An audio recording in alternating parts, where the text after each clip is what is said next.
कहानी की शुरुआत 1820 में होती है, जहाँ पर हमें एक बच्ची को दिखाया जाता है जिसे एक आदमी पीट रहा होता है। वो बच्ची अपने भाई को बुला रही होती है और कह रही होती है कि मेरी मदद करो, लेकिन जो उसका भाई होता है वो बेबस और लाचार होता है। वो उसकी मदद नहीं कर पा रहा होता है और हमें बताया जाता है कि उसका नाम होता है चिंता। उसके बाद वो आदमी उस लड़की के बाल पकड़ता है और उसको एक साइड की कोने की जगह में फेंक के आ जाता है और उसे कह रहा होता है कि ये तुम्हारी पनिशमेंट है। और हमें बताया जाता है कि वो आदमी और कोई नहीं, उसका डैड ही होता है। उसके बाद जिंदा अपनी बहन को भरी बारिश में ढूंढने के लिए निकल जाता है और वो उस जगह पर पहुंच भी जाता है। उसकी बहन कह रही होती है कि आप मेरे पास मत आओ और वो जोर जोर से रो भी रही होती है और कहती है कि आप अगर मेरे पास आओगे तो आपको भी डैडी पीटेंगे। लेकिन जिंदा इन चीजों पर ध्यान नहीं देता है और वो उसका हाथ पकड़ता है और उसे कहता है कि हमें यहाँ से भाग चलना चाहिए। वहाँ का मौसम ठंडा होता है और ऊपर से बारिश भी गिर रही होती है। वो सिर छुपाने के लिए एक जगह ढूंढ तो लेते हैं, लेकिन वहाँ पर उनके पास कुछ भी नहीं होता है। पर वो इस बात से खुश होते हैं कि वो एक साथ हैं। उन लोगों ने खाना खाया नहीं होता है, जिसकी वजह से जो उसकी बहन होती है वो वहाँ पर बेहोश हो जाती है। उसे देखने के बाद चिंता यहाँ पर घबरा जाता है, लेकिन वो भी वहाँ पर बेहोश होने लगता है। तभी उसे एक आदमी की परछाई दिख रही होती है और वो वहाँ पर बेहोश हो जाता है। जब सुबह होती है तो वही आदमी उसको कंधे में उठाकर ले जा रहा होता है और उसकी जो बहन होती है वो भी उसके साथ होती है।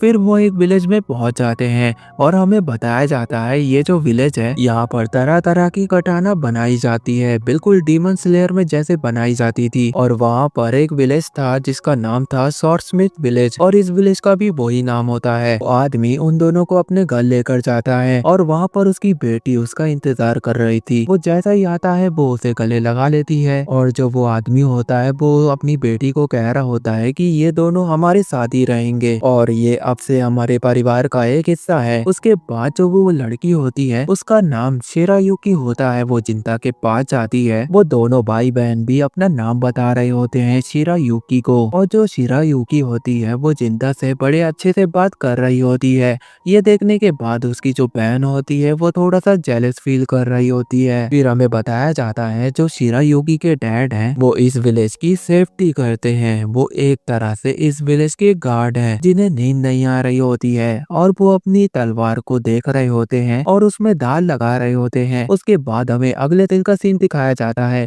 जहाँ पर जो जिंदा होता है वो तलवारबाजी की प्रैक्टिस कर रहा होता है और वहीं पर शिरायुकी भी आई होती है उसे देखने के लिए। शिरायुकी उन्हें कह रही होती है कि नहाने का वक्त हो गया है। उसके बाद वो लोग एक लेक पे जाते हैं और वहाँ पर बहुत सारे बच्चे होते हैं और उनके दोस्त भी बन जाते हैं। खेलने कूदने के बाद वो लोग घर जा रहे होते हैं, तभी उस बंदी की यानी जो उनकी नई दोस्त थी उसकी मम्मी लेने आ जाती है। जब शिरायुकी अपने नए दोस्त की मॉम को देखती है तो वो थोड़ा सा भावुक हो जाती है। फिर वो लोग आगे बढ़ रहे होते हैं जहाँ पर जिंता उससे पूछ रहा होता है कि तुम्हारी मॉम का नाम युकासे है। तो शिरायुकी बता रही होती है कि हाँ, और वो इस गाँव के मुखिया की पत्नी है। और हमें ये भी बताया जाता है कि वो एक फायर टेम्पल में प्रीस्ट में है, जिसकी वजह से उनको रिचुअल को फॉलो करना पड़ता है और वो नॉर्मल लोगों से बातचीत नहीं कर सकती है, इसलिए उनका गांव में आना जाना बहुत ज्यादा कम होता है। और वो अपनी बेटी से बहुत सालों से नहीं मिली होती है, इसकी वजह से शिरायुकी बहुत ज्यादा उदास हो रही होती है। तो जिंता यहाँ पर कह रहा होता है कि तुम्हें उदास होने की जरूरत नहीं है, तुम उनकी बहुत अच्छी बेटी हो। और वो शुक्रिया भी कह रहा होता है कि उनकी परमिशन की वजह से उन दोनों भाई बहनों को यहाँ पर रुकने का मौका मिला। उसके बाद हमें 3 साल बाद का सीन दिखाया जाता है जहाँ पर जिंता शिरायुकी के डैड के साथ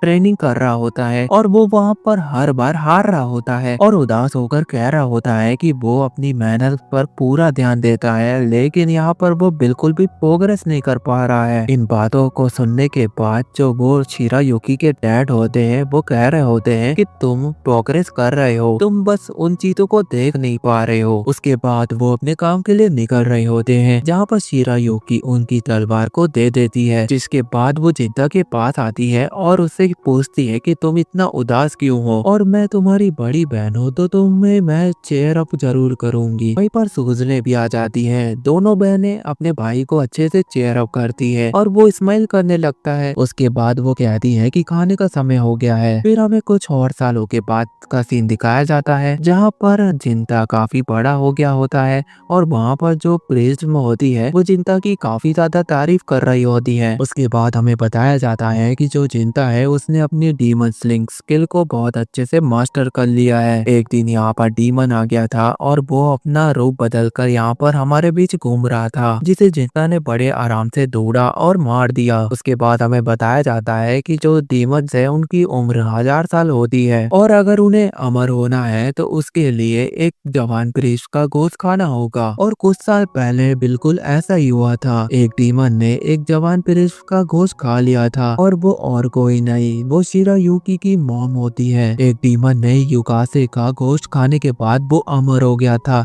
जिसके बाद उसे मारने में बहुत ज्यादा दिक्कत आ रही थी।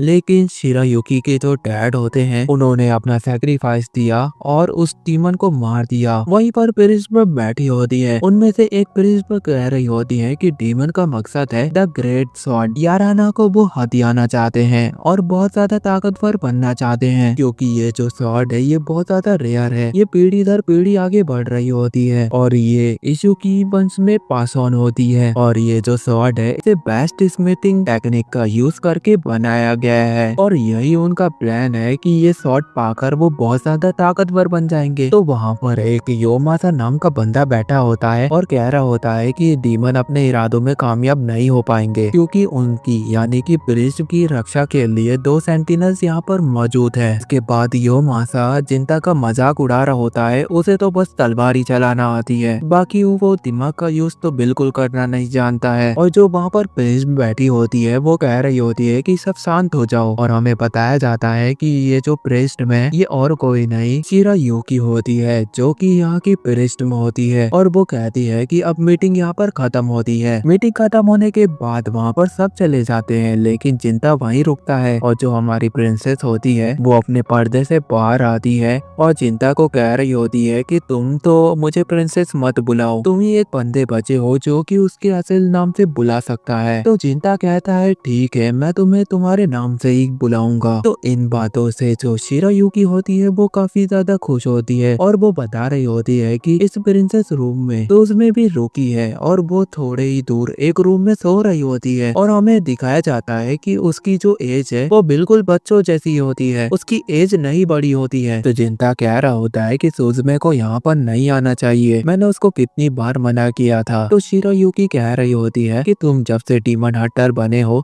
तो तुम्हें घर जाने का मौका ही नहीं मिलता है, इसलिए वो यहाँ पर आ जाती है। वहीं पर सुजुने उठती है और जिंता को कहती है कि वेलकम होम। फिर जिंता उसे डांटने लगता है कि यहाँ के रूल को मत तोड़ो, तुम बार बार इधर आ जाती हो, जिसकी वजह से वो परेशान हो जाता है। तो सुजुने कहती है कि अगली बार से वो यहाँ पर नहीं आएगी और वो वहाँ से चली जाती है। जिस पर जो शिरायुकी होती है वो कह रही होती है कि सुजुने कितनी प्यारी है। तो जिंता कहता है वो प्यारी तो है लेकिन शरारती भी बहुत है। जिसके बाद वहाँ पर एक सोल्जर आता है और वो पूछ रहा होता है कि आपने मेरे प्रपोजल के बारे में क्या विचार किया। तो जिंता उनके पास जाता है और उन्हें जाने को कह रहा होता है, लेकिन जो प्रिंसेस होती है यानी कि शिरायुकी वो जिंता को बाहर जाने को कहती है और उसे रोकते हुए कहती है कि तुम यहाँ के रखवाले हो तो तुम्हें यहाँ पे हर बातों का ध्यान रखना चाहिए। फिर हमें पास्ट का सीन दिखाया जाता है जहाँ पर शिरायुकी के डैड और मॉम गुजर जाते हैं। उसके बाद शिरायुकी जिंता को बता रही होती है कि वो भी एक प्रिस्ट में बनने वाली है, क्योंकि उसके मॉम के गुजर जाने के बाद इस गांव की पूरी जिम्मेदारी शिरायुकी के पास आ जाती है। तो इस पर जिंता कहता है कि मैं तुम्हें अब कभी नहीं देख पाऊंगा, लेकिन जिंता ये भी कहता है कि वो यहाँ पर हार नहीं मानेगा, वो अपनी पूरी मेहनत से डीमन हंटर बनेगा और प्रिस्ट का एक रखवाला बनेगा और एक दिन मैं तुम्हारी रक्षा करूंगा। इन बातों से जो शिरायुकी होती है वो काफी ज्यादा इमोशनल हो जाती है, उसकी आंखें भर आती है। और उसके बाद हम प्रेजेंट के सीन में आते हैं। जिंता इन बातों को याद करते हुए वहाँ से चले जाता है। उसके बाद हमें 2 डीमन को दिखाया जाता है जो कि प्लान बना के आए होते हैं, वो सुजुमे को उठाकर ले जाएंगे। उसके बाद सुबह हो जाती है और जिंता उठ जाता है, वहीं पर सुजुने भी उठ जाती है। जिंता उसे बता रहा होता है कि आज दोपहर तक वो यहीं पर रुकेगा और तुम्हारे साथ टाइम बिताएगा। इन बातों से सुजुमे काफी ज्यादा खुश हो जाती है। उसके बाद हमें बताया जाता है जो सुजुमे है उसकी एज क्यों नहीं बढ़ी, क्योंकि वो एक डीमन है। उसकी जो राइट वाली आंख है वो लाल हो गई है, वो एक दिन डीमन बन गई थी, जिसकी वजह से उसको आंखों में बत्ती बांधकर घूमना पड़ता है। और दूसरी तरफ जो प्रिंसेस होती है यानी कि शिरायुकी वो छुपते छुपाते उनके घर पर आ जाती है और वो जिंता के साथ टाइम बिताना चाहती है। और ये देखने के बाद जो जिंता होता है वो पुरानी बातों को याद तो करता है, लेकिन जब वो प्रेजेंट टाइम को देखता है तो वो काफी ज्यादा खुश है। उसके बाद वो तीनों ब्रेकफास्ट कर रहे होते हैं, जहाँ पर जो सूजने होती है वो अपनी शरारतें दिखा रही होती है, जिसकी वजह से जिंता को गुस्सा आ रहा होता है और वो कहता है कि मैं तुम्हें मारूंगा। तो इन बातों पर जो शिरायुकी होती है वो कहती है कि तुम सूजने को कभी मार ही नहीं सकते हो। तो इस बात पर जो जिंता होता है वो सीरियसली ले लेता है और कहता है कि एक दिन तो उसको मारना ही होगा। ऐसा वो कह रहा होता है क्योंकि वो एक बड़ा भाई है और वो उसकी शरारतों को रोकेगा, और वो बताता है कि कभी कभी भाई को स्ट्रिक्ट बनना पड़ता है। तभी जो सूजने होती है वो अपना गाल आगे करती है और क्यूट सी स्माइल देती है, जिसकी वजह से जिंता उसको मार नहीं पाता है। और उसके बाद जो जैसा कि तय हुआ था, जिंता घर में आधा दिन बिताएगा। उसके बाद वो प्रिंसेस यानी कि शिरायुकी के साथ विलेज में घूमने के लिए निकल जाता है। वहाँ पर एक बंदा उन दोनों को देख लेता है और वो हैरान होता है कि जिंता के साथ एक खूबसूरत लड़की घूम रही है, और ये जो खबर होती है वो पूरे विलेज में फैला देता है। उसके बाद जिंता और शिरायुकी एक रेस्टोरेंट में जाते हैं और खाने का ऑर्डर दे देते हैं। के बाद वहाँ पर एक लड़की आती है जिसका नाम होता है चितोसे, और वो जिंता की दोस्त होती है। फिर वो पूछ रही होती है कि ये लड़की कौन है, तो जिंता बता रहा होता है कि ये उसकी दोस्त है। उसके बाद दोनों उसको ऑर्डर दे देते हैं, जिसके बाद चितोसे वहाँ से चली जाती है। जिंता कह रहा होता है कि चितोसे ने तुम्हें नहीं पहचाना क्योंकि वो तुमसे कई सालों पहले मिली थी, और टाइम कितना जल्दी बीत जाता है। वो बताता है कि हम पहले जैसे बातें नहीं कर पाते हैं क्योंकि वो प्रेस्ट का सेंटिनल है, जिसकी वजह से उसे मर्यादा में रहना पड़ता है और वहाँ पर उसे टाइम नहीं मिलता है। और उसके डैड ने उसे बताया था, यानी कि शिरायुकी के डैड ने उसे कहा था कि टाइम हमेशा स्थिर नहीं रहता है, चीजें हमेशा बदलती रहती है, और वो हमेशा यही कहते हैं कि अपने आप को उन चीजों के हिसाब से डालना होता है। तो शिरायुकी कहती है कि जैसा मेरे डैड कहते थे और जैसी मेरी मॉम थी, हमें उनके नक्शे कदम पर चलना होगा। जो उन्होंने किया है हमें उनसे बेहतर करना है। उसके बाद चितोसे उनका ऑर्डर लेकर आ जाती है, साथ में वो जिंता के फेवरेट राइस क्रैकर भी लेकर आई होती है, जिन्हें खाने के बाद जिंता कहता है कि ये तो बहुत बढ़िया बने हैं। चितोसे ये बात सुनने के बाद काफी ज्यादा खुश होती है और वहाँ से चले जाती है। उसके बाद शिरायुकी और जिंता एक लेक के पास आते हैं और शाम हो गई होती है, और वो जिंता का शुक्रिया कह रही होती है कि काफी अरसा बीत गया है एक साथ टाइम को स्पेंड किए हुए, और वो शुक्रिया कह रही होती है जिंता को कि उसने आज का समय उसे दिया। उसके बाद शिरायुकी बता रही होती है कि मुझे कुछ कहना है तुमसे। वो क्योमासा से शादी करना चाहती है, और वो कहती है कि ये डिसीजन उसने नहीं बल्कि गांव के प्रमुख ने लिया है। अब उन्हें इस गांव का वंशज पैदा करना होगा, और जो क्योमासा है वो भी इस गांव का है, और उसे यहाँ पर ज्यादा टाइम वेस्ट नहीं करना चाहिए क्योंकि जो डीमन है वो काफी ज्यादा ताकतवर होते जा रहे हैं और उसे मारने के लिए कभी भी आ सकते हैं। और गांव के फायदा के लिए वो क्योमासा से शादी करने के लिए तैयार हो गई थी, लेकिन शिरायुकी कहती है कि वो जिंता को पसंद करती है। वो अगर उसे मौका मिले तो वो उसके साथ शादी करना चाहती है और वो अपनी जिंदगी तुम्हारे साथ बिताना चाहती है, लेकिन वो जानती है कि तुम नहीं मानोगे, पर उसे लगा तो उसने कह दिया। तो जिंता इस पर कह रहा होता है कि उसने इस पोजीशन में पहुंचने के लिए दिन रात एक कर दिया। उसने शिरायुकी के लिए नहीं बल्कि टेम्पल की प्रिस्ट के लिए ये मेहनत की थी, और उसने ये वादा किया था कि वो उनकी सेफ्टी के लिए अपनी जान भी दे देगा। अगर वो यहाँ पर शिरायुकी के साथ भाग जाता है तो वो अपने आप को कैसे मुंह दिखा पाएगा। इन बातों से शिरायुकी हल्का सा मुस्कुराती है और कहती है कि हम दोनों एक जैसे हैं, अपनी प्रायोरिटी जानते हैं कि कहाँ पर किसको देना है। और इन बातों से वो काफी ज्यादा खुश होती है कि उसने उसे नहीं बल्कि विलेज की सेफ्टी को चुना। जिस पर शिरायुकी कहती है कि उसने अपने दिल में जिंता के लिए जगह बनाई है, वो उसे खाली नहीं करेगी, वो हमेशा उससे प्यार करती रहेगी, लेकिन जो यहाँ पर उसका फर्ज बनता है यानी कि विलेज की रिस्पॉन्सिबिलिटी वो उसे मरते दम तक निभाएगी। और जिंता भी कह रहा होता है कि वो तुम्हारी सेफ्टी मरते दम तक करेगा। उसके बाद हमें सूजने को दिखाया जाता है जो कि शांति से बैठी होती है घर में। दूसरी तरफ हमें क्योमासा को दिखाया जाता है जो कि शांति से बैठा होता है और उसके पास एक सोल्जर आता है और वो बता रहा होता है कि विलेज में 2 डीमन घुस गए हैं। तो ये बातों पर वो कहता है कि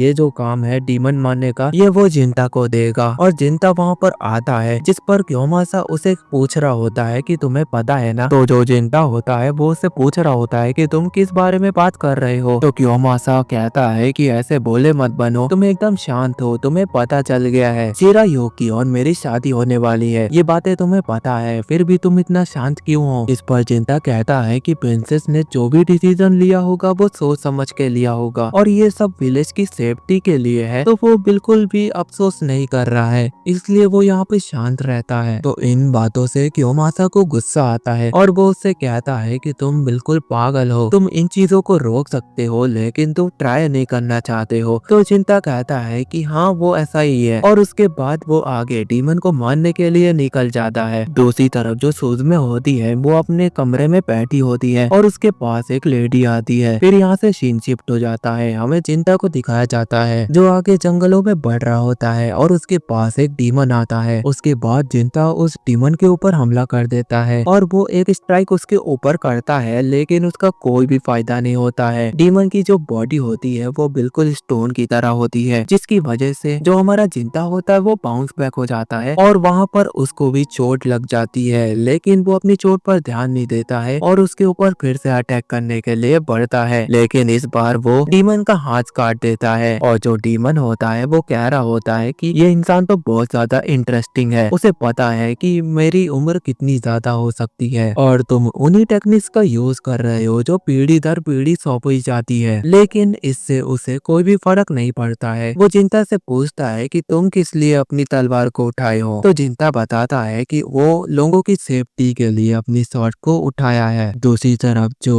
सुजुमे होती है उसके सामने एक लेडी होती है, वो कह रही होती है कि तुम अपने भाई से बहुत ज्यादा प्यार करती हो, इसलिए तुम अभी तक इंसान बनी हुई हो, अगर तुम्हारे मन से उसका प्यार खत्म हो जाएगा तो तुम भी डीमन बन जाओगी। उसके बाद वो डीमन बता रही होती है कि तुम्हारे भाई को कोई नुकसान पहुंचाने वाला है, अगर तुम उसकी सेफ्टी चाहती हो तो तुम मेरी बातें मानोगी और ये जो मैं तुम्हें पावर देने वाली हूँ उसे अपनाओगी। लेकिन सुजुमे उसके ऑफर को मना कर देती है और जो डीमन लेडी होती है वो सुजुमे के पास आती है, उसके माथे पे एक उंगली रखती है और उसे फ्यूचर दिखाने लगती है। जो शिरायुकी होती है उसकी शादी क्योमासा से हो जाती है। उसके बाद का अगला सीन दिखाया जाता है जहाँ पर शिरायुकी अपने कपड़े उतार रही होती है और क्योमासा के साथ होती है, जो कि शादी के बाद का दृश्य होता है। और ये देखने के बाद जो सुजुमे होती है वो काफी ज्यादा घबरा जाती है और परेशान होने लगती है और उसे कहने लगती है कि ये सब नहीं हो सकता है। इन बातों पर जो डीमन लेडी होती है वो कहती है कि मैं फ्यूचर देख सकती हूँ। तो डीमन लेडी कहती है कि क्या विचार है तुम्हारे, हाथ मिलाना चाहोगी, वो पावर को एक्सेप्ट करना चाहोगी। तो सुजुमे बिल्कुल भी नहीं सोचती है क्योंकि वो दृश्य को देखने के बाद काफी ज्यादा घबरा गई होती है, इसलिए वो उसके साथ हाथ मिला लेती है क्योंकि वो अपने भाई को बचाना चाहती है। फिर सीन शिफ्ट होता है, हमें जिंता को दिखाया जाता है जो वो डीमन से पिट रहा होता है और दूर जाके एक रिवर पर गिरता है और उसके बाद वो उठता है और डीमन से एक सवाल पूछ रहा होता है कि तुम इंसानों को चोट क्यों पहुंचाते हो। तो डीमन उसका जवाब देते हुए कहता है कि हमें ये सब करना बहुत ज्यादा पसंद है और अगर हम ये सब नहीं करेंगे तो हम डीमन के काम के। उसके बाद जो जिंता होता है वो हमला करने के लिए आगे बढ़ता है और वो अपनी तलवार के साथ रेडी होता है, लेकिन जो डीमन होता है वो उसके अटैक को ब्लॉक करते हुए उसके हाथ को काट देता है और साथ में उसकी शॉट को भी तोड़ देता है। लेकिन जिंता उस टूटी हुई तलवार से उस डीमन के ऊपर यानी उसके हार्ट पर अटैक कर देता है, जिसकी वजह से जो वो डीमन होता है वो वहाँ पर मर जाता है। लेकिन जाते जाते वो कह रहा होता है कि उसको जो काम मिला था उसने पूरा किया, अब 170 साल बाद डीमन की एक ऐसी प्रजाति आएगी जो इस दुनिया पर राज करेगी। फिर जिंता उसके पास आता है और उसकी आंखों को देखता है, जिसकी वजह से उसको सूझने की याद आती है और वहीं पर जो डीमन होता है वो कह रहा होता है कि मेरे पास तुम्हारे लिए एक गिफ्ट है और वो जिंता का सर पकड़ लेता है और दबाने लगता है, जिसकी वजह से जिंता वहाँ पर बेहोश हो जाता है। दूसरी तरफ जो क्योमासा होता है वो शिरायुकी का फायदा यानी कि मौके का फायदा उठा रहा होता है। वो कह रहा होता है कि हमारे रूम के आसपास कोई भी नहीं है, हमें ये चीजें कर लेनी चाहिए। लेकिन दूसरी तरफ जो शिरायुकी होती है वो काफी ज्यादा उदास होती है, उसके आंखों से आंसू आ रहे होते हैं और वो जिंता को याद कर रही होती है। लेकिन वो विलेज की सेफ्टी के लिए वो चीजें भी करेगी जो उससे बन पड़ता है। लेकिन अगर वो यहाँ पे अपने आप को रोकती है तो वो विलेज के साथ धोखा करेगी, अपने फर्ज के साथ धोखा करेगी। इसलिए वो अपना काम जानती है तो वो आगे बढ़ रही होती है और वो कियोमासा को किस करने की कोशिश कर रही होती है। लेकिन जो कियोमासा होता है वो कह रहा होता है वो तो बस उसे आजमाना चाहता था, लेकिन ये तो सीरियस हो गई, ये दोनों तो बहुत बड़े पागल हैं। तभी वहाँ पर डीमन की एंट्री होती है, वो भी सूझने के साथ, और दूसरी तरफ जो जिंटा होता है वो होश में आ जाता है और उसका जो हाथ होता है वो भी वापिस आ जाता है और उसे याद आ रही होती है सूझने की। वो तुरंत उठता है और गांव की तरफ बढ़ने लगता है और वो वहाँ पर देखता है कि वहाँ पर चारों तरफ आग लगी हुई है। वहीं जो सूझने होती है उसकी आंखें लाल होती है, वो गुस्से में होती है और वो शिरायुकी को कह रही होती है कि तुम तो जिंटा को प्यार करती हो, लेकिन तुम्हें यहाँ तो कोई भी चलेगा, तुम अपने मतलब के लिए कुछ भी कर सकती हो। वही जिंटा घर पहुँच गया होता है और वो देखता है कि यहाँ पे सूझने नहीं है। विलेज में लोग फायर को बुझाने की कोशिश कर रहे होते हैं। दूसरी तरफ जो सूझने गुस्से में होती है वो कह रही होती है कि उसे शिरायुकी से ये उम्मीद नहीं थी, वो भी अपने भाई से प्यार करती थी, वो भी चाहती थी कि वो अपने भाई की सबसे प्यारी बहन बने, इसलिए उसने अपनी एज उसको वैसा ही रखा जैसा वो पहले थी, जिसकी वजह से वो उसकी छोटी बहन बनकर रहे। लेकिन तुमने यहाँ पर मेरे भाई को धोखा दिया। जिस पर शिरायुकी कहती है कि उसने ये विलेज की भलाई के लिए किया है और वो बताती है कि उसने तुम्हारे भाई को धोखा नहीं दिया है, उसे सब कुछ बताया है और समझाया है और वो भी जानता है कि मैं सही डिसीजन ली हूँ। और वो कह रही होती है कि मैंने तुम लोगों के लिए क्या कुछ नहीं किया, मैंने हर एक वो चीजें छोड़ दी। वो चाहती थी कि जिंटा जो चाहता है वो उसे मिले, लेकिन यहाँ पर उसके साथ धोखा हो रहा है। और वो ये भी कहती है कि तुमने मुझे बेवकूफ बना दिया। उसके बाद वो जोर जोर से हंस रही होती है। पीछे से डीमन लेडी उसको भड़का रही होती है, सारी मुसीबत की जड़ यही लड़की है, इसे खत्म कर दो क्योंकि इसने तुम्हारे भाई को धोखा दिया है। उसके बाद जो सूझने होती है वो बहुत ज्यादा गुस्से में आ जाती है और उसके अंदर से ब्लैक ऑरा निकल रहा होता है और वो जितना भी होल्ड बैक करके बैठी है वो सारी चीजों को अवेकन कर लेती है, जिसकी वजह से वो अपने फुल पोटेंशियल पे आ जाती है। वो जितना भी होल्ड बैक करके बैठी थी उसकी वजह से वो अपनी पावर को अवेकन कर लेती है और जिसकी वजह से उसकी एज बढ़ जाती है। फिर जो कियोमासा होता है वो प्रिंसेस की सेफ्टी के लिए आगे आता है तो डीमन लेडी उसे लात मारती है और कहती है कि ये दो लड़कियों के बीच में तुम कहाँ आ रहे हो। डीमन लेडी उसे कह रही होती है कि इसे खत्म कर दो, लेकिन उसकी तलवार से जिसकी वो सुरक्षा करती है, जिसके साथ ही उसकी आत्मा को भी मुक्ति मिल जाएगी और वो भी बहुत ज्यादा खुश होगी। उसके बाद जो डीमन लेडी होती है वो कियोमासा को दूर लेकर जा रही होती है। दूसरी तरफ जो जिंटा होता है वो भी वहाँ पर पहुँच गया ही होता है और जो शिरायुकी होती है वो भागते हुए जिंटा के पास जा रही होती है। जब वो उसे गले लगाती है तो सूजने उसका सर धड़ से अलग कर देती है और उसके बाद वो उसकी बॉडी पर लगातार बैक टू बैक तलवार मार रही होती है और भैया को कह रही होती है कि आप ठीक तो है ना, अब आप खुश रहेंगे क्योंकि मैंने इस लड़की को खत्म कर दिया है। जिंटा उससे पूछ रहा होता है कि तुम हो कौन और तुमने शिरायोशी के साथ ऐसा क्यों किया। तो सूजने कह रही होती है कि वो आपकी बहन है और ये लड़की आपके प्यार को धोखा दे रही थी, इसलिए उसने इसको मार दिया। जिस पर जिंटा कह रहा होता है वो भी रोते हुए कि तुम्हें जिसने पाला, तुम्हारी देखभाल की, तुमने उसे धोखा दे दिया और साथ में तुमने उस लड़की को मार दिया जिसकी रक्षा वो करता था, यानी कि शिरायुकी की। जिंटा उदास होते हुए ये भी कह रहा होता है कि सूजने उसी दिन खत्म हो गई थी जब उसने उसको यार्ड के पास देखा था। उसकी लाल आंखें वो एक डीमन में कन्वर्ट हो चुकी थी। उसके बाद वो अपनी बहन को बुलाते हुए उसके ऊपर अटैक करने लगता है, लेकिन जो सूजने होती है वो काफी ज्यादा ताकतवर होती है और उसके हमले की वजह से जिंटा की जो तलवार होती है वो टूट जाती है। और दूसरी तरफ जो जिंटा होता है उसका हाथ भी डीमन में बदलने लगता है, मतलब कि उसके पास भी डीमन की पावर आने लगती है और उसे याद आ रहा होता है कि अभी जिससे उसने फाइट की थी उसी डीमन की तरफ वो भी बनते जा रहा है। दूसरी तरफ जो सूजने होती है वो कह रही होती है कि ये आपको धोखा दे रही थी इसलिए मैंने इसको मार दिया, तो आप खुश क्यों नहीं है और आप मेरे ऊपर अटैक क्यों कर रहे हैं। तो इस पर जिंटा कहता है कि तुम यहाँ पर चुप हो जाओ, तुम बेकार की बातें कर रही हो। जिस पर सूजने कह रही होती है कि आप भी उनके जैसे निकले, आप मुझे डांट रहे हैं और आप मुझे वो बातें कह रहे हैं जो लोग अक्सर कहा करते थे और छोड़कर चले जाते जाते थे और वो वहाँ पर रोने लगती है और कहने लगती है कि आपने भी मुझे धोखा दिया। इसलिए उसको बहुत ज्यादा गुस्सा आ रहा है और वो अपनी स्पीड बढ़ाती है और लाइटनिंग की स्पीड से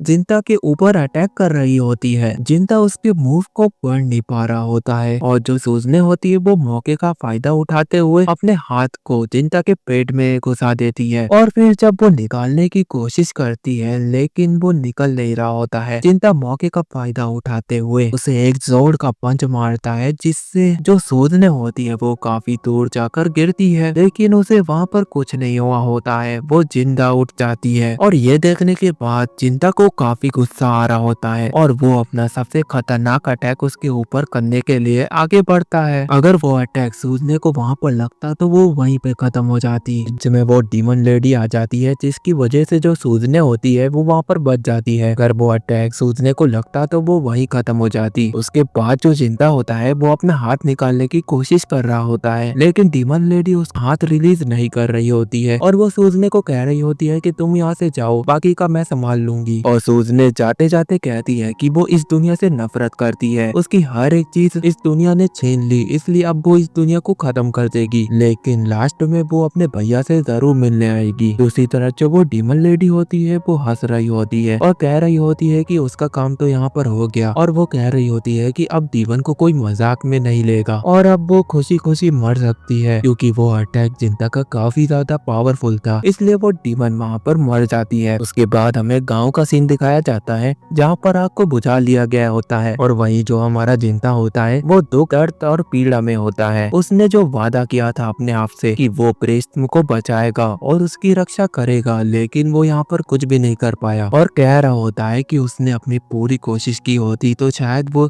शिरायुकी को बचा लेता, लेकिन अब उसके पास इस दुनिया में कोई भी नहीं बचा है। फिर हमें गाँव का सीन दिखाया जाता है, वहाँ पर आग बुझ गई थी, फिर वो लोग रिपेयरमेंट का काम शुरू कर रहे होते हैं। फिर हमारा जिंता मन बना लेता है कि वो इस गांव को छोड़कर जाएगा। तभी यहाँ पर गांव का मुखिया उसके पास आता है और उससे बातचीत करता है और उससे पूछ रहा होता है कि तुम कहाँ जाओगे। तो जिंता बता रहा होता है कि वो दूर कहीं ऐसी जगह जाएगा जहाँ पर उसे इन डीमंस का सरदार मिलेगा और वो उसे खत्म कर देगा, जिससे यहाँ की शांति वापिस लौट आएगी। अगर उसे मौका मिलता है कि वो बातचीत से चीजों को सॉल्व कर सकता है तो वो उसके लिए भी तैयार होगा। इन बातों को सुनने के बाद जो गांव का मुखिया होता है वो उसे याराई वाली तलवार दे देता है और कहता है कि तुम नेक बंदे हो, तुम इसके सही हकदार हो। और फिर हमें बताया जाता है कि जिंता उसने अपने प्यार को खो दिया और उसका कारण उसकी बहन थी और वो आखिर में जाकर हमें बताया जाता है कि ये जो तलवार है पीढ़ी दर पीढ़ी पास ऑन होते रहती है। अब ये तलवार जिंता को मिलेगी क्योंकि वही उसका सही हकदार है। और प्रमुख यानी कि जो मुखिया होता है वो बता रहा होता है शिरायुकी के मर जाने के कारण वो गाँव की यानी कि टेम्पल की पृष्ठ में थी जो कि इस तलवार की रक्षा कर रही थी, लेकिन अब उसके यहाँ पर नहीं होने के कारण ये तलवार साइड में पड़ी रहेगी और इसका कोई भी काम नहीं रहेगा,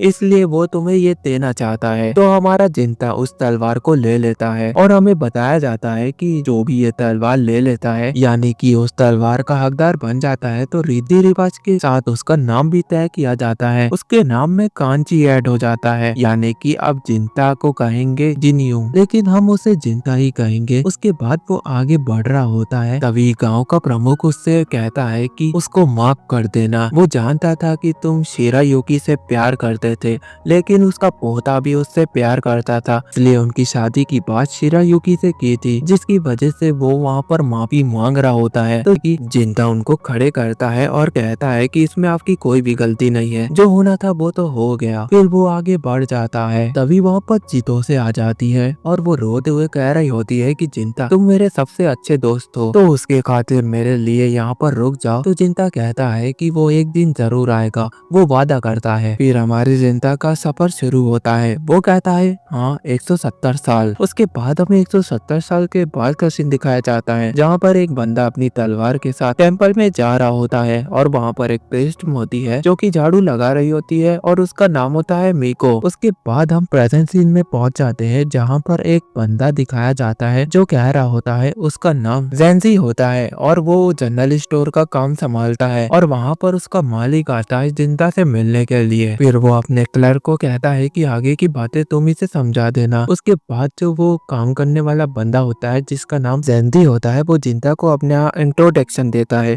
और बता रहा होता है कि जो मास्टर है उनकी बेटी को डीमन मारना चाहता है और उनका बर्थडे आने वाला है, वो 13 साल की होने वाली है और उनका नाम है नाट्सू। जेंजी जिंता को बता रहा होता है कि तुम्हें यहाँ पर इसलिए बुलाया गया है कि तुम नाट्सू के बॉडीगार्ड बनोगे क्योंकि नाट्सू को कुछ दिन से डीमन दिखाई दे रहे हैं और वो मास्टर की एक लौती बेटी है और थोड़ा दिन पहले उन्हें पता चला था कि जो डीमन है उसने बताया था कि नाट्सू उसकी बेटी है। उसे ऐसा लगता है इसलिए वो उसे किडनैप करने के लिए यहाँ पर आएगी। तभी वहाँ पर नाट्सू आ जाती है और उसका मुंह बिगड़ा होता है। वो जिंदा को देखकर कह रही होती है तुम ही मेरे बॉडीगार्ड हो ना, तुम्हारी मुझे कोई भी जरूरत नहीं है, तुम यहाँ से निकल सकते हो क्योंकि तुम बेकार में मेरे पैसे बर्बाद करोगे। और वो जानती है कि डीमन को मारना इतना आसान नहीं है और तुम हंटर बनकर घूम रहे हो और वो जानती है कि तुम्हारे प्लान को कि वो तुम हंटर बनकर हर एक घर पे जाते हो और वहाँ से पैसे लेकर आते हो, उन्हें अपना तुम झूठ बताते हो कि तुम हंटर हो और वो यहाँ पर समझ गई है तो यहाँ से तुम निकलो, तुम्हारी जरूरत नहीं है उसे। उसके बाद जो नाट्सू होती है वो वहाँ से चले जाती है। फिर रात हो जाता है जहाँ पर जेंजी आता है और कह रहा होता है कि आपने तो बॉडीगार्ड को भगा दिया, आपने उस बॉडीगार्ड को तो भगा दिया लेकिन मैं यहाँ रुक सकता हूँ। आप जानती है कि मैं कहता हूँ, मैं उस डीमन से आपकी रक्षा करना चाहता हूँ इसलिए मैं यही रुकूंगा। दूसरी तरफ जो नाट्सू होती है वो काफी ज्यादा उदास बैठी होती है और वो कह रही होती है कि ये डीमंस को मजाक समझते हैं लेकिन उसने सुना है और देखा है उनको। और वो ये भी कह रही होती है कि वो उसे चाहते नहीं है क्योंकि वो उनकी बेटी नहीं है। लेकिन तभी वहाँ पर डीमन की आवाज आने लगती है उसे और जेंजी के सामने एक डीमन आ गया होता है जिसे नाट्सू भी देख रही होती है और काफी ज्यादा हैरान हो रही होती है। वो कहती है कि पहले तो उसकी आवाजें आती थी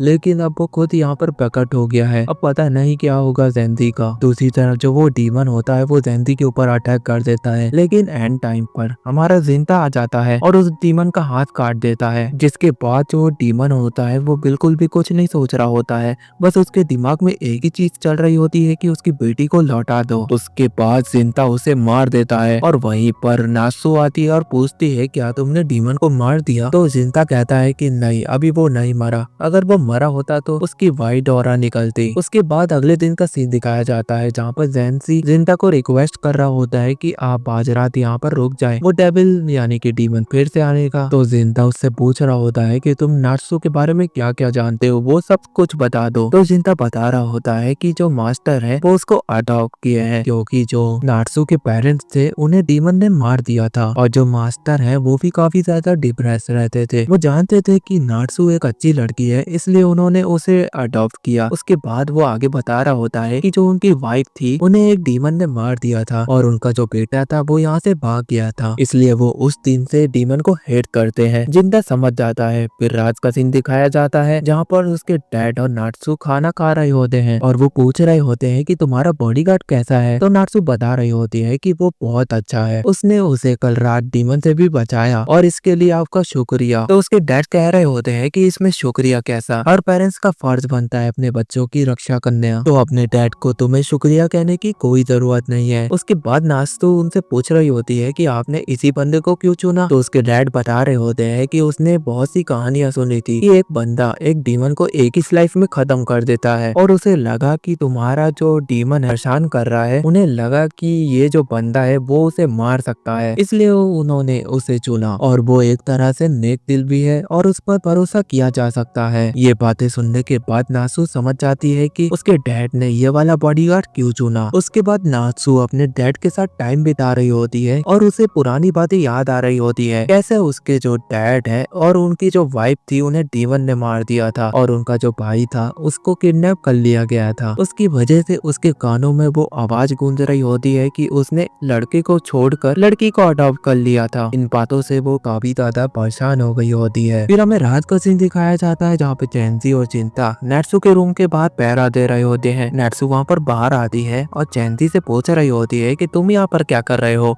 तुम डीमन को मार पाओगे, तुम तो बहुत ज्यादा कमजोर हो। इन बातों से जेंजी को बहुत ज्यादा दुख होता है उसकी बातों का। उसके बाद जिंता उससे पूछ रहा होता है कि मास्टर के जो बेटे थे वो कहाँ पर भाग गए, आखिर उन्होंने ऐसा क्यों किया। नाट्सू कह कह रही होती है कि इन चीजों के बारे में मेरे से बात मत करो, क्योंकि वो अपने अच्छे डैड को ऐसे छोड़कर चला गया। फिर नेट्सू उससे पूछ रही होती है कि एक डीमन और एक इंसान एक बच्चे को जन्म दे सकते हैं? तो वो कहता है, यानी कि जिंता कहता है कि हाँ। तो नाट्सू इस पे कहती है कि हाँ, वो जरूर उसकी माँ ही होगी, इसलिए वो उसको लेने आई है। तो जिंता इस पर कह रहा होता है कि आप उसकी बेटी नहीं हो सकती, वो गारंटी के साथ कह सकता है। जिंता उनसे पूछ रहा होता है कि जो डीमंस होते हैं वो कैसे जन्म देते हैं? तो चैंसी बता रहा होता है कि बिल्कुल हमारी तरह। तो जिंता बताता है कि हाँ, तुमने सही कहा, हमारी तरह चीजें करते हैं और जन्म देते हैं, लेकिन उनके पास एक और तरीका होता है, जैसे कि हमारा डर, हमारी बुरी सोच और हमारे डिप्रेशन, उसका फायदा उठाकर वो डीमन को जन्म देते हैं। तभी जो नाट्सू होती है उसे अचानक से डर लगने लगता है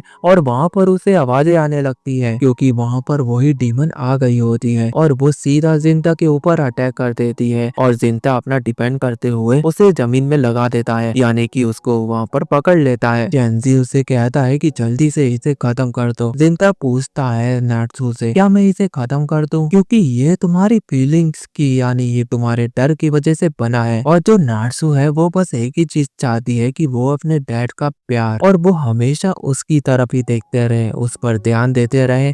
इसकी वजह से उसने ये डीमन को क्रिएट किया है। उसकी यही फीलिंग्स उस डीमन से जुड़ी हुई है, इसलिए ये डीमन हमेशा नाट्सू के बारे में पूछता रहता है। तो जिंता कहता है कि अगर तुम्हें इसे खत्म करना है तो तुम्हें एक चीज कहनी होगी, तुम इसे खत्म कर दो। क्या तुम इसके लिए तैयार हो नाट्सू? तो नाट्सू उसे पूछ रही होती है कि उसे ऐसा क्या कहना होगा जिससे ये डीमन उससे दूर चला जाए। तो जिंता उस पर कह रहा होता है कि तुम्हें बस ऑर्डर देना होगा कि तुम इसे मार दो, जिससे ये डीमन तुमसे हमेशा के लिए दूर चला जाएगा। फिर जो नाट्सू होती है उसके मन में बहुत सारी फीलिंग्स उमड़ रही होती है। उसको लगता है कि उसके जो डैड है वो उसे प्यार नहीं करते हैं। वो हमेशा ऐसा दिखाते हैं कि वो उसे प्यार तो करते हैं, लेकिन उसे ऐसा नहीं लगता है। वो जब विलेज में घूमती है तो वहाँ पर उसे लगता है कि लोग उसकी बुराइयां कर रहे होते हैं। इन फीलिंग्स की वजह से वो काफी ज्यादा डिप्रेस रहती है और वो वहाँ पर उदास होकर रोने लगती है और कहती है कि तुम्हें उस डीमन को नहीं बल्कि मेरे को खत्म करना होगा। तो चैंसी उसके पास आता है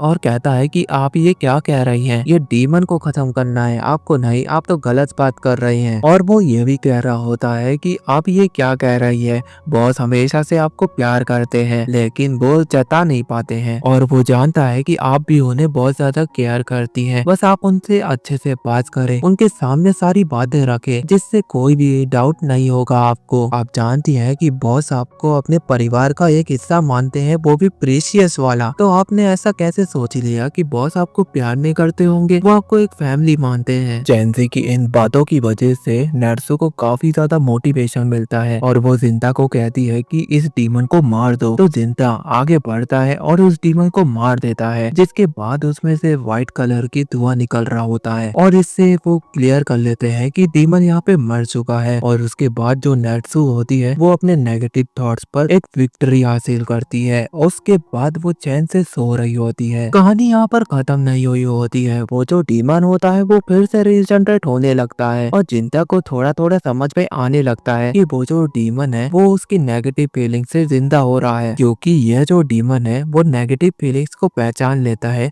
और उनसे अपनी पावर को बढ़ा रहा होता है। जैसा कि नाट्सू ने तो अपनी फीलिंग्स पर काबू कर लिया, लेकिन जिंता अभी बाकी था उसकी फीलिंग्स पे काबू करना। और उसे पता था कि उसके जो डैड है, उनकी जो वाइफ है, उन्होंने भी एक बच्चे को जन्म दिया था जो कि यहीं पर है और उसकी एक ही फीलिंग्स है जो कि वो अपने बच्चे को वापिस लेना चाहती है। और इस पर जो जिंता है वो समझ आता है कि ये उसकी मॉम है और इस वजह से जो वो डीमन है वो टूट टूट कर नीचे गिरने लगता है। उसके वो कह रहा होता है कि इंसानों को अपने पास्ट के बारे में नहीं बल्कि प्रेजेंट के बारे में सोचना चाहिए और उन चीजों पर ध्यान देना चाहिए जो कि उनके लिए बहुत ज्यादा अच्छी है और नेगेटिव थॉट्स को दूर रखना चाहिए। इसलिए वो अपनी मॉम को कहता है आपने जो भी उसके लिए किया वो उसके लिए शुक्रिया कहता है, अब आपका जाने का टाइम हो गया है। और वो डीमन को मार देता है और उसे समझ में आ जाता है कि ये उसकी मॉम ही थी। हमें अगले दिन का सीन दिखाया जाता है जहाँ पर चैंसी जिंता को शुक्रिया कह रहा होता है और नार्सू कह रही होती है कि वो अपने आप को बदलेगी और जो नेगेटिव फीलिंग्स है उनसे दूर रहेगी और हमेशा पॉजिटिव सोचेगी। साथ ही वो शुक्रिया कहती है जिंता को, तो जिंता कहता है कि तुम्हें शुक्रिया कहने की जरूरत नहीं है, उसने भी यहाँ पर एक चीज सीखी है, जो आंखों देखा होता है वो हमेशा सच हो ऐसा नहीं मानना चाहिए। उसके साथ बचपन में जो चीजें होती थी उसे हमेशा वो बुरी लगती थी, लेकिन जब वो अभी देखता है यानी कि उस पर गौर करता है तो उसे समझ में आता है कि वो चीजें असल में बुरी नहीं थी, उनका नजरिया बुरा था। वो अपने पास्ट को याद करते हुए कहता है कि वो हमेशा इन चीजों को ठीक करना चाहता था, लेकिन वो हमेशा वहाँ पर फेल हो जाता था। और जो दूसरी तरफ नार्सो होती है उसे उसकी बातें बिल्कुल भी समझ में नहीं आ रही होती है। उसके बाद जिंता उन्हें अलविदा कहता है और वहाँ से चले जाता है। वहीं पर मास्टर आते हैं और वो कह रहे होते हैं कि जिंदा चला गया, तो चैंसी कहता है हाँ वो चला गया, लेकिन आपने उन्हें शुक्रिया नहीं बोला। मास्टर जानते थे कि वो काम को अच्छे से कर लेगा क्योंकि उनको पूरा भरोसा था। इस बात पर चैंसी उनसे पूछ रहा होता है कि ऐसा क्यों, आपने उसके ऊपर इतना भरोसा क्यों रखा। तो मास्टर कह रहे होते हैं कि वो तो मेरी औलाद है, तो मैं कैसे न भरोसा करूं उस पर। लेकिन नार्सू को समझ में नहीं आता है और हमें बताया जाता है जो मास्टर है वो जिंता के ही फादर होते हैं। अब तुम्हें समझ में आ रहा होगा कि जो पास्ट में इंसिडेंट हुए इसकी वजह से ये बंदा कितना बुरा बना, लेकिन जब तुम इसे प्रेजेंट में देखते हो तो इसके पास भी दिल है और ये भी काफी अच्छा बंदा है। उसके बाद नार्सू पूछ रही होती है वो भी अपने फादर से कि उस बंदे ने कहा था कि लोगों की मदद करते रहनी चाहिए और रिटर्न में हमें यह नहीं सोचना चाहिए कि वो हमारी मदद करेंगे। बस एक चीज का ध्यान रखना चाहिए, अपनी काइंडनेस को फैलाते रहना चाहिए और अगर किसी को मेरी मदद की जरूरत है तो आप बता सकते हैं, मैं जाऊंगी उसकी मदद के लिए। तो इस पर उसके फादर कहते हैं कि तुम्हें कोई भी काम करने की जरूरत नहीं है, बस वो चाहता है कि उसका जो बेटा या बेटी है वो एक अच्छी जिंदगी जिए और अच्छा काम करे, इससे उसका भी जीवन सफल हो जाएगा। उसके बाद हमें जिंता को दिखाया जाता है जो कि आगे बढ़ रहा होता है और अपने अगले सफर के बारे में सोच रहा होता है। साथ ही वो आसमान को देखता है और मुस्कुराने लगता है। इसी दौरान जो हमारी कहानी है वो 1853 की तरफ शिफ्ट होती है, जहाँ पर हमें एक रेस्टोरेंट दिखाया जाता है। वहाँ पर जिंता खाना खाने के लिए आया होता है और उसके पास एक कोफू नाम की लड़की आती है, जो उसने ऑर्डर किया था वो उसे दे देती है। तभी वो वहाँ पर कुछ बोले उससे पहले उसके डैड आ जाते हैं। वो इस शॉप के ओनर हैं। वो कह रहे होते हैं कि यहाँ पर जो सीरियल किलर है वो बहुत ज्यादा बढ़ गए हैं, उन्हें डर है कि कहीं उनकी बेटी को सीरियल किलर ना मार दे, इसलिए वो कह रहे होते हैं कि राजा को कुछ करना चाहिए। वैसे तुम क्या कहते हो। तभी जो कोफू नाम की लड़की होती है वो अपने डैड को रोकने को कहती है और हमें बताया जाता है कि ये जो शॉप है उन्होंने 10 दिन पहले ली थी, क्योंकि ये काफी ज्यादा सस्ते में मिल रही थी इसलिए इन्होंने खरीद ली। और उससे पूछ रहे होते हैं कि तुम इस खतरनाक गाँव में क्या कर रहे हो। वैसे ये सब छोड़ो, तुमने खाना खाया है ना, वो भी 5 दिन से, तो तुम बताओ तुम्हें कैसा लगा हमारा खाना। तो जिंता उनके सवालों का जवाब देते हुए कहता है कि उसे ना ज्यादा बुरा लगा ना ज्यादा अच्छा लगा, बस खाने लायक है। तो इन बातों पर वो ओनर कहते हैं कि तुम बहुत ज्यादा रूड बिहेव कर रहे हो, लगता है तुम्हारे साथ पास्ट में कुछ बुरा हुआ है इसलिए तुम ऐसा कह रहे हो। उसके बाद जिंता उन्हें पैसा दे देता है जो कि उसने खाया था और मास्टर यानी कि वो ओनर कह रहे होते हैं कि तुम्हारे पास काफी ज्यादा पैसे हैं, वैसे तुम काम क्या करते हो। तो जिंता बता रहा होता है कि वो एक डीमन हंटर है। ये बातें सुनने के बाद जो वो ओनर होते हैं वो बोल रहे होते हैं कि जो सीरियल किलर है वो लोगों को बड़े अजीब तरीके से मारता है, लोगों को यहाँ पर शक है कि वो कहीं डीमन तो नहीं। और जो कोफू होती है वो उसे कह रही होती है कि आपको अपना ध्यान रखना चाहिए, यहाँ पर डीमन बहुत घूमते हैं। तो इन बातों पर जिंता उसे कहता है कि तुम्हें टेंशन लेने की जरूरत नहीं है, वो कोई छोटा बच्चा नहीं है, वो अपना ध्यान रख सकता है। जिस पर कोफू कहती है कि वो उसे बहुत ज्यादा काइंड और बहुत ज्यादा क्यूट एक बच्चे की तरह लगता है। जिंता के पास कोई भी शब्द नहीं होते क्योंकि वो उससे फ्लर्ट कर रही होती है और जिंता इसमें बहुत ज्यादा बुरा है। उसके बाद रात हो जाती है और जिंता उस ब्रिज के ऊपर डीमन का वेट कर रहा होता है। जिंता काफी देर इंतजार करता है और वहाँ पर कोई भी नहीं आता है, इसलिए वो वहाँ से जाने लगता है। तभी वहाँ पर एक आवाज आती है, एक लेडी जोर से चिल्ला रही होती है। वो भागा भागा उसके पास पहुँचता है, लेकिन वो क्या देखता है वहाँ पर बहुत लोगों की लाश पड़ी होती है और उन्हें बहुत अजीब तरीके से मारा गया होता है। तभी वो देखता है कि वहाँ पर लेडी फिर से चिल्ला रही होती है और अचानक से उसके ऊपर एक हमला हो जाता है। उसे कुछ भी समझ में नहीं आता है कि ये वार किधर से आया, लेकिन जब दूसरी बार वो अटैक करता है तो वो अपनी शॉट से उसे रोक लेता है, पर उसे अभी भी समझ में नहीं आ रहा है कि उसके ऊपर अटैक कौन कर रहा है। तभी पीछे से हमला होता है उसकी पीठ पर और जिंता उसे बहुत आराम से डॉज करते हुए कहता है कि ये जरूर डीमन है, और उसके बाद वो अपनी डीमन पावर को एक्टिवेट करता है और उसे कहता है कि तुम्हें अब सामने आ जाना चाहिए, मुझे पता चल गया है। वो डीमन सामने आता है और जिंता के ऊपर हमला करने लगता है। तभी जो जिंता होता है वो उसके अटैक को डॉज करते हुए उसकी तलवार को तोड़ते हुए उसे जख्मी कर देता है। जिंता उसे कह रहा होता है कि तुम्हारी कोई आखिरी इच्छा, क्योंकि अब मैं तुम्हें खत्म करने वाला हूँ। और वो जो डीमन होता है वो गिड़गिड़ाने लगता है और कह रहा होता है कि वो डीमन कह रहा होता है कि मुझे मत मारो, मैंने अफवाहें सुनी थी कि कोई सीरियल किलर इन जगहों पर घूम रहा है और लोगों को मार रहा है, और उसे लगा कि तुम भी एक डीमन हो। वो कह रहा होता है कि तुमसे डीमन वाली स्मेल आ रही थी, इसलिए उसने तुम्हारे ऊपर हमला किया। तो जिंता उससे पूछ रहा होता है कि मैं कैसे मान लूं कि तुम वो सीरियल किलर नहीं हो। तो जो वो डीमन होता है वो कह रहा होता है कि हमें यहाँ पर बात नहीं करनी चाहिए, हमें मेरे घर चलना चाहिए, वहीं पर आगे की बात करेंगे। उसके बाद जो वो बंदा होता है वो अपना नाम बता रहा होता है कि उसका नाम मोसुके है, और वो जिंता को एक ड्रिंक ऑफर करता है और कहता है कि इसमें पॉइजन नहीं है, और वो बताता है कि वो इंसानों के बीच पिछले 100 सालों से रह रहा है। उसके पास एक इनविजिबल पावर है जिसकी मदद से वो लोगों की मदद करता है, लेकिन वो इतना ताकतवर नहीं है कि वो सीरियल किलर को मार पाए। इन बातों को सुनने के बाद जो जिंता होता है वो कह रहा होता है कि मैं तुम्हारा भरोसा कर सकता हूँ, तुम वो सीरियल किलर नहीं हो सकते। ये बताओ तुमने मेरे ऊपर अटैक क्यों किया था, वो भी ये जाने बिना कि मैं सीरियल किलर हूँ भी या नहीं। मोसुके बता रहा होता है कि वहाँ पर मरने वालों की संख्या बहुत ज्यादा कम थी, लेकिन लिस्ट में वहाँ पर संख्या बढ़ी हुई थी, और वो देखता है कि वहाँ पर बस मर्द ही मरे पड़े हैं और औरतें वहाँ से गायब हैं। तभी वो इन्वेस्टिगेशन कर रहा होता है कि जो सीरियल किलर है उसका मारने का पैटर्न कुछ अलग ही तरह का है। जिंता उससे पूछ रहा होता है कि हाँ तुमने कहा तो सही है, वहाँ पर उसे एक लेडी की आवाज भी आई थी। जब वो वहाँ पर पहुंचा तो उसे कोई भी नहीं दिखा। तो मोसुके बता रहा होता है कि वहाँ पर जितने भी मर्द होते हैं वो तुरंत वो उनको मार देता है, और जो औरतें होती हैं वो उन्हें किडनैप करके ले जाता है, क्योंकि उसकी एक बीवी थी जिसका नाम मौसमी था, वो उसे उठाकर ले गया है। इस बात से वो काफी ज्यादा उदास होता है। मोसुके बता रहा होता है वो भी रोते हुए जो उसकी वाइफ थी वो उसे नदी किनारे मिली थी, वो भी बहुत ज्यादा बुरी हालात में। वो ये भी बताता है कि उसके साथ वो गंदे काम भी हुए थे जिसकी वजह से उसे बहुत ज्यादा गुस्सा आ रहा होता है। वो ये कह रहा होता है कि वो जो लेडी थी वो उसके बारे में जानती थी कि वो एक डीमन है, तब भी वो उसे प्यार करती थी और अपना लिया था।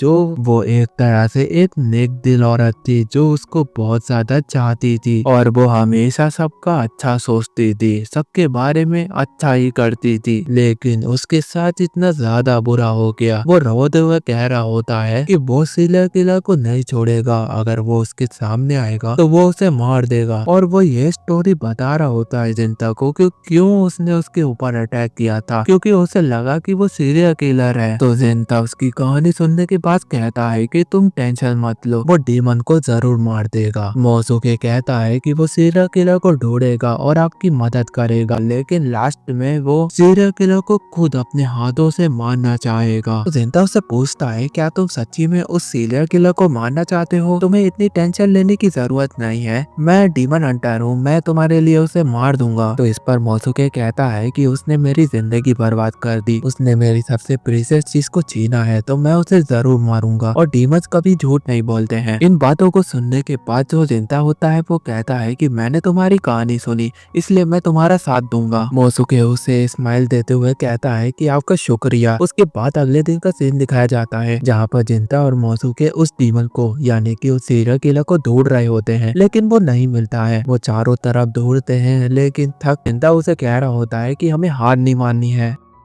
उसके बाद जिंता और मोसुके घर पहुंच जाते हैं और वो दोनों ड्रिंक कर रहे होते हैं, जहाँ पर मोसुके जिंता से पूछता है तुम डीमन को क्यों मारते हो। तो जिंता जवाब देते हुए कहता है कि वो पैसों के लिए मारता है। तो मोसुके उसे कहता है कि छुपाओ मत, तुम भला और डीमन को पैसों के लिए क्यों ही मारोगे, तुम्हारे अंदर से एक फीलिंग उमड़ कर बाहर आ रही है। जिंता बता रहा होता है कि उसको एक डीमन को रोकना है। वो एक पहले इंसान था और वो जो डीमन था उसने उसके प्यार को उसकी आंखों के सामने मार दिया, जिसकी वजह से वो डीमन में बदल गया। मोसुके कहता है लेकिन तुम उससे मिलोगे और तुम उससे मार दोगे, मुझे ऐसा नहीं लगता, तुम एक नेक बंदे हो, तुम उसे रोकना चाहते हो है ना। तो इस पर जिंता कहता है कि वो तो मिलकर डिसाइड होगा। वैसे ये बताओ मोसुके, जब तुम उस सीरियल किलर को मार दोगे तो उसके बाद तुम अपनी जिंदगी में क्या करना चाहोगे। तो मोसुके बता रहा होता है कि वो भी एक इंसान बनकर रहना चाहता है, वो डीमन वाली जिंदगी में नहीं जाना चाहता क्योंकि उसमें बहुत ज्यादा मार धाड़ है। वो लोगों को मार देते हैं, वो भी अपने मतलब के लिए और मजे के लिए, इसलिए वो इंसानों के बीच में आया और शांति से रहना चाहता था। जब वो अपनी बीबी का बदला ले लेगा तो वो उसकी केव को ध्यान से रखेगा और उसकी देखभाल करेगा, क्योंकि वही एक लड़की थी जिसने उसके लिए बहुत अच्छा सोचा था और उसे प्यार किया था, जबकि वो जान गई थी कि मैं एक डीमन हूँ। तब भी इन बातों को सुनने के बाद जिंता उसे बता रहा होता है कि उसकी एक बहन है और वही एक डीमन है और वो अपनी बहन को मारना चाहता है। उसके मन में, उसके दिल में बहुत ज्यादा नफरत भरी है उसके लिए। उसके पास सीन शिफ्ट होता है, हमें उसी रेस्टोरेंट का सीन दिखाया जाता है जहाँ पर जिंता आया होता है और वो अपना ऑर्डर दे देता है। कोको उसके लिए ऑर्डर ले आती है और कह रही होती आप एक डीमन हंटर है, तो आपको वो डीमन मिल गया होगा और आपने उसे मार दिया होगा। तो इस पे जिंता कहता है कि अभी तक वो नहीं मिला। वैसे ये बात बताओ कि तुम इतनी ब्यूटीफुल हो तब भी यहाँ पर जो सीट्स पूरी खाली है, मेरे अलावा इधर कोई भी नहीं है, ऐसा क्यों। तो पीछे से उसके डैड आते हैं और कह रहे होते हैं कि तुम भी मानते हो मेरी बेटी ब्यूटीफुल है ना, तो बताओ तुम्हें मेरी बेटी कैसी लगती है। जिंता उसका कोई जवाब नहीं देता, इसलिए वो अपनी बेटी से पूछ रहा होता है कि तुम्हें जिंता कैसा लगता है। तो कोफू कह रही होती है कि आप भी कहाँ शुरू हो जाते हो, कुछ भी बोल रहे होते हो। फिर कोफू अपने डैड को समझा रही होती है कि आपको ऐसा नहीं बोलना चाहिए। तो उसके डैड कहते हैं कि एक बेटी का बाप हूँ तो फिक्र तो होगी ही। उसके बाद कोफू जिंता से माफी मांग रही होती है और जिंता कह रहा होता है कि तुम्हें टेंशन लेने की जरूरत नहीं है। कोफू उससे पूछ रही होती है कि आपके डैड बहुत ज्यादा बुरे थे क्या। तो जिंता बता रहा होता है कि मेरे डैड बहुत ज्यादा बुरे थे। जब वो छोटा था तब उसकी एक बहन थी और उसका नाम सूजने था। उसके डैड उसको बहुत ज्यादा मार देते, लेकिन अब वो देखता है तो उसे समझ में आता है कि चीजें वैसी नहीं होती जैसा सामने दिखती हैं, इसलिए तुम अपने डैड का ख्याल रखा करो, वो बहुत ज्यादा अच्छे हैं। फिर सीन शिफ्ट होता है, हमें उन लोगों को दिखाया जाता है जिंता और मोसुके काफी ज्यादा थक गए होते हैं, लेकिन वो सीरियल किलर को नहीं ढूंढ पाते हैं। तभी वहाँ पर मोसुके को कुछ सेंस होता है और वहाँ पर कोकू आती है जिसे जिंता जानता होता है और वो मोसुके पूछ रहा होता है कि ये लड़की कौन है। तो जिंता बता रहा होता है कि वो उसके रेस्टोरेंट में खाना खाने जाता है। दूसरी तरफ जो कोफू होती है वो फूलों को देखने के लिए आई होती है। उसके बाद जिंता उसके पास आता है और कहता है कि तुम अकेले क्या कर रही हो। तो कोफू बता रही होती है कि वो इन फूलों को देखने आई है, ये काफी ज्यादा ब्यूटीफुल है, ये चेरी ब्लॉसम की फैमिली के फूल्स हैं और ये जब खिलते हैं तो ये उतना ही खूबसूरत होते हैं जितना कि चेरी ब्लॉसम, और इनकी जो चमक है वो बिल्कुल एक सितारों की तरह लगती है, तुम इसे कह ही नहीं सकते कि ये चेरी ब्लॉसम से कम है। उसके बाद जिंता उसे कहता है कि तुम बहुत ज्यादा प्यारी बातें करती हो, अब चलो तुम्हारे डैड तुम्हारी राह देख रहे होंगे। उसके बाद वो लोग आगे बढ़ रहे होते हैं तो कोफू उससे पूछती है कि तुम इतना सीरियस क्यों रहते हो। तो जिंता बताता है कि उसके पास एक मिशन है जो उसे पूरा करना है। तो कोफू उसका जवाब देते हुए कहते हैं कि तुम थोड़ा रिलैक्स हो सकते हो और स्माइल कर सकते हो। तो जिंता कहता है कि इन बातों के लिए उसके पास टाइम नहीं है, वो ऐसा बिल्कुल भी नहीं कर सकता है, वो ऐसा बिल्कुल भी नहीं कर सकता है। तभी जो कोफू होती है उसे फिर से कोई पेड़ पौधे दिखते हैं और वो उसके पास चले जाती है और वो फूलों को देखती और जिंता को बता रही होती है कि इस फूल का नाम ये है जो विंटर में बहुत खूबसूरत तरह से खिलते हैं। लेकिन जो जिंता होता है वो जानता है कि किस फूल का नाम क्या है, क्योंकि ये सारे फूल उसके गांव में भी उगते थे और इनसे मेडिसिन बनती थी, क्योंकि उसकी एक दोस्त थी जो बहुत ज्यादा स्वीट्स खाती थी जिसकी वजह से उसके पेट में दर्द हो गया था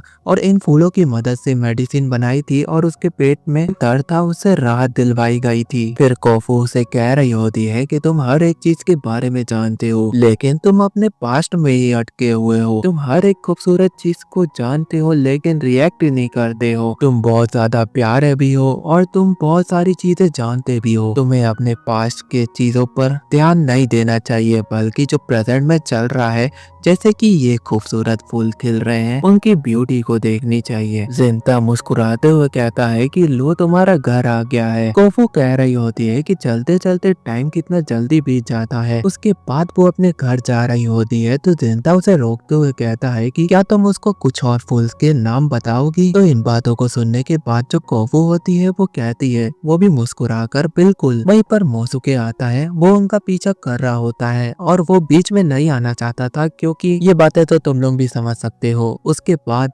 दोनों ब्रिज के ऊपर पहरा दे रहे होते हैं और ड्रिंक कर रहे होते हैं और मोसुके यहाँ पर नशे में टून हो जाता है। तभी वहाँ पर एक लड़की वहाँ से गुजर रही होती है और अचानक से जो हमारा मोसुके है उसके ऊपर एक अटैक हो जाता है, जिसे देखने के बाद जो लड़की होती है वो वहाँ पर बेहोश हो जाती है, क्योंकि वहाँ पर सीरियल किलर आ गया होता। उसके बाद जिंता अपनी तलवार निकालता है और उस सीरियल किलर से लड़ने लगता है और वो उसके अटैक को बड़े आराम से रिफ्लेक्ट करता है और उस लड़की को कहता है कि तुम मेरे पीछे ही रहना। उसके बाद दोनों के बीच बैटल शुरू हो जाती है, लेकिन वो जो सीरियल किलर होता है वो जिंता को छोड़कर उस लड़की को मारने के लिए आगे बढ़ जाता है। तभी वहाँ पर मोसुके आता है और उस लड़की को बचा लेता है, क्योंकि वो वहाँ पर जिंदा होता है, इसलिए वो लड़की को प्रोटेक्शन दे रहा होता है। उसके बाद जिंता उसे खत्म करने के लिए आगे बढ़ रहा होता है, लेकिन जो सीरियल किलर होता है वो वहाँ पे मौके का फायदा उठाकर वहाँ से भाग जाता है। मोसुके जिंता को कहता है कि मुझे उसका पीछा करना चाहिए, मैं उसके ठिकानों के बारे में पता लगा लूंगा। उसके बाद वो वहाँ से निकल जाता है। वहीं पर जो लड़की होती है वो जिंता को चिल्ला रही होती है कि मुझे उठाओ, मैं तो गिरी हुई हूँ, कैसे लड़के हो तुम। तभी जिंता उसके पास जाता है और उसे पहचान लेता है, ये तो नाट्सू है। वो उससे कह रही होती है कि मैं अपना काम करने के लिए गई थी और यहाँ से लौट रही थी। जिंता उसे कह रहा होता है कि तुम काफी ज्यादा बड़ी हो गई हो और काफी ज्यादा बदल भी गई हो, तुम्हें वो बदलाव दिख रहा है। तो लड़की कह रही होती है, यानी कि नाट्सू, अब मैं छोटी बच्ची थोड़ी ना हूँ, हर एक चीज को सीख लूंगी, जैसे मैंने कहा था मैं खुद को बदलूंगी और तुमने फिर से उसकी प्रोटेक्शन की, उसके लिए शुक्रिया। तभी वहाँ पर कोई आता है, जिसे देखकर नाट्सू काफी ज्यादा डर जाती है और जिंता के पीछे छुप जाती है। ये तो हमारा चैंजी होता है जो कि अंधेरे से निकलता है। जिंता बता रहा होता है कि नाट्सू के ऊपर एक सीरियल किलर ने अटैक किया था और वहाँ के जो हालात होते हैं उन्हें देखने के बाद चैंजी काफी ज्यादा घबरा जाता है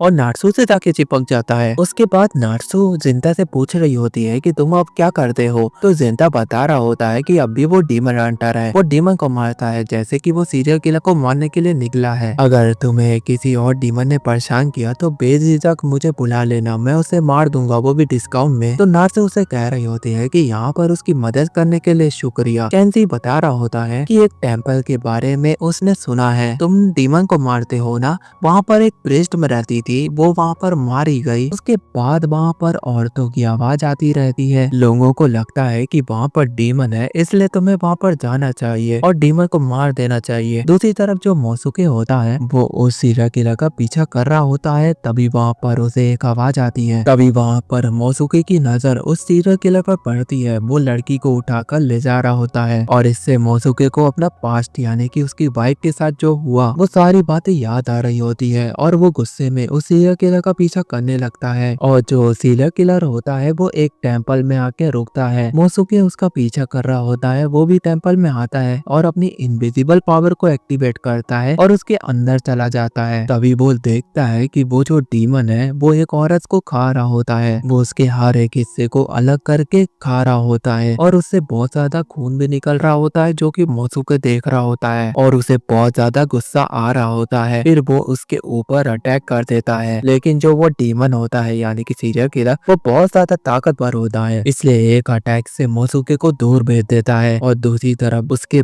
बाद वो लड़की का जो आखिरी हिस्सा बचाया होता है, जो कि सर, वो उसे भी खा लेता है और उसके बाद वो मोसुके को कुछ भी नहीं करता है और वहां से चले जाता है। तभी वहां पर जिंता आ जाता है, क्योंकि चैंजी ने इस टेम्पल के बारे में उसे बताया था और वो देखता है कि मोसुके बहुत ज्यादा घायल है। मोसुके रोते हुए कह रहा होता है कि वो यहाँ पर कुछ भी नहीं कर पाया, अपनी पूरी कोशिश किया कि वो उस औरत को बचा ले, लेकिन वो डीमन उसको खा गया। और वो रोते हुए ये भी कहता है कि तुम मेरी तलवार को ले लो, जो कि काडू का विलेज में बनी थी और ये डीमन के खिलाफ एक गुड लक का साइन है। है और साथ में ये भी कहता है कि अगर तुम्हें मेरी पावर भी चाहिए तो ये भी ले लो और उस डीमन को खत्म कर दो। और इतना कहने के बाद वो वहाँ पर मर जाता है। जिंता उसकी पावर को ले लेता है और साथ में जो उसकी मेमोरीज होती है वो भी ले लेता है। फिर जिंता मोसुके की मेमोरी को देखता है। उसमें जो मोसुके है वो अपने डीमन साथियों से दूर भागता रहता था क्योंकि वो फ्रेंडली नहीं रहते थे। उन्हें बस मारना और काटना ही पसंद था, जिसकी वजह से वो इंसानों की दुनिया में आ गया था। और वहाँ पर उसे हासु मिली थी जो कि उसके घर पर मूली बेचने आई थी और इसकी वजह से उनकी मुलाकातें बढ़ती रही। और मोसुके ने हासु को एक क्लिप भी गिफ्ट की थी। उसके बाद वो अपना सच बता देता है कि वो एक डीमन है। तो हासु उसकी बातों को सुनने के बाद कहती है, तुम इंसान हो या डीमन, तुम एक नेक इंसान हो और वो तुम्हें प्यार करती है। और ये जो मेमोरीज होती है वो जिंदा देख रहा होता है और उसके आंखों के सामने जो मोसुके होता है वो धुआं धुआं हो जाता है। उसने फिर से अपना एक अच्छा साथी को खो दिया। फिर हमें उसी सीरियल किलर को दिखाया जाता है जो कि एक और औरत को पकड़ लिया होता है और उसे खा भी रहा होता है। फिर वो अपनी स्टोरी बता रहा होता है कि वो औरतों को और जो मेल्स हैं उन्हें क्यों मारता है। जब वो इस दुनिया में आया था तो उसका कोई भी मकसद नहीं था, वो बस चाहता था कि वो अपने घर चला जाए, लेकिन उसे पता नहीं कि उसका घर कहाँ पर है। साथ ही वो ये भी कहता है कि उसे एक खूबसूरत लड़की चाहिए जिसकी वजह से वो अपना भेष बदलेगा और अपने घर की तरफ रवाना हो जाएगा, लेकिन वो उसे मिलती ही नहीं थी और जितनी भी मिलती थी वो उन्हें पकड़ लेता था और उन्हें खाने रखता था, जिसकी वजह से उसकी जो खूबसूरती थी यानी कि एक तरह की पावर कह लो वो बढ़ती रहती थी। और वो ये भी कह रहा होता है कि ये सब चीजें करने के बाद वो अपने एक अच्छे घर में पहुंच जाएगा जहाँ पर कोई तो उसका वेट कर रहा होगा, इसलिए वो ऐसी चीजें करता है। तभी वहाँ पर जिंदा पहुंच जाता है। उसके बाद वो इनविजिबल हो जाता है और साथ में उस सीरियल किलर का हाथ भी काट देता है। लेकिन जो सीरियल किलर होता है वो काफी ज्यादा ताकतवर होता है। वो जिंदा को देख भी पा रहा होता है और उसके ऊपर हमला भी कर रहा होता है। दूसरी तरफ जो जिंदा होता है वो अपना डिमोलिश हैंड को यूज करता है और उसके गले को पकड़ लेता है और कहता है कि तुमने जो अभी तक किया है अब उसकी सजा मैं तुम्हें दूंगा। जिंदा उसका गला काट देता है, जिसकी वजह से वो डीमन तड़प रहा होता है। जिंदा उससे पूछ रहा होता है कि तुम जो मेल को मौके पर ही मार देते थे, लेकिन जो औरतें थी तुम उन्हें यहाँ पर लेकर आते थे, और जो मोसुके की बीवी थी तुमने उसे मारा नहीं, उसका शरीर वैसा का वैसा ही था। उसे वहाँ पर थोड़ा सा डाउट हो रहा होता है। तो जिंदा उससे पूछ रहा होता है कि तुमने उसके साथ ऐसा क्या किया था। तो वो जो डीमन होता है वो कहता है कि उसे अपने घर जाना है और उसे सबसे ज्यादा सुंदर बॉडी चाहिए, इसलिए उसने ऐसा किया। तभी जो चिंता होता है वो उसके पास जाता है और उसे उठाता है और उसकी जो पावर होती है वो उसे ले लेता है। उसकी जो पावर होती है वो अपनी स्पीड को बहुत ज्यादा बढ़ा सकता है और एब्जॉर्ब करने के बाद जिंदा को उसकी मेमोरी का एक्सेस मिल जाता है और वो देखता है कि वो एक असल में लड़की है जिसके साथ बहुत ज्यादा गंदे काम हुए थे और उसको नदी में फेंक दिया गया था। वो कह रही होती है कि इस हालत में तो वो घर नहीं जा पाएगी, इसलिए उसे यहाँ पर एक सुंदर सा शरीर चाहिए जिसके साथ वो अपने घर जा सके। ऐसा कहते हुए वो वहाँ पर मर जाती है और उसे पता चलता है कि ये जो लड़की है ये हासु है और उसे पता चलता है कि ये हासु है और वो अपने घर जाना चाहती थी। इन कारणों की वजह से, इन चीजों की वजह से जिंदा को काफी ज्यादा दुख हो रहा होता है। वो हासु से हेयर पिन को निकाल, उसके बाद हमें अगले दिन का सीन दिखाया जाता है। जिंदा मोसुके के घर जाता है और जो भी उसकी प्रीशियस चीजें होती है वो उसके घर पर छोड़कर अपनी जर्नी पर निकल जाता है। दूसरी तरफ जो वो ही रेस्टोरेंट होता है वहाँ पर जो कोफू के डैड होते हैं वो पूछ रहे होते हैं कि जिंदा नहीं आया अभी तक, कहीं वो चला तो नहीं गया, क्योंकि उसका काम बहुत ज्यादा अच्छा था और उसने डीमन को मार ही दिया होगा, इसलिए वो यहाँ से चला गया होगा। तो कोफू कहती है कि उसकी बात कल रात को हुई थी और वो कुछ फ्लावर्स के बारे में भी जानना चाहता था, इसलिए वो यहाँ पर जरूर आएगा। फिर हमें रात का सीन दिखाया जाता है और वही खूबसूरत फूल के पास दो आदमी घूम रहे होते हैं और वो कह रहे होते हैं कि अब किस लड़की के साथ मजे लिया जाए, क्या कोई नई या फिर कोई एक्सपीरियंस जिसके पास हमें जाना चाहिए। तभी वहाँ पर जिंदा आ जाता है और वो दोनों को सर धड़ से अलग कर देता है और मोसुके को कहता है कि अब तुम्हारा बदला पूरा हुआ, असल मायने में अब तुम्हें तुम्हारी आत्मा को शांति मिलेगी, उसका काम पूरा हुआ। और वो आसमान को देख रहा होता है और कह रहा होता है कि ये जो रात है ये बहुत ज्यादा ब्यूटीफुल है और उसके साथ ही वो आगे बढ़ जाता है।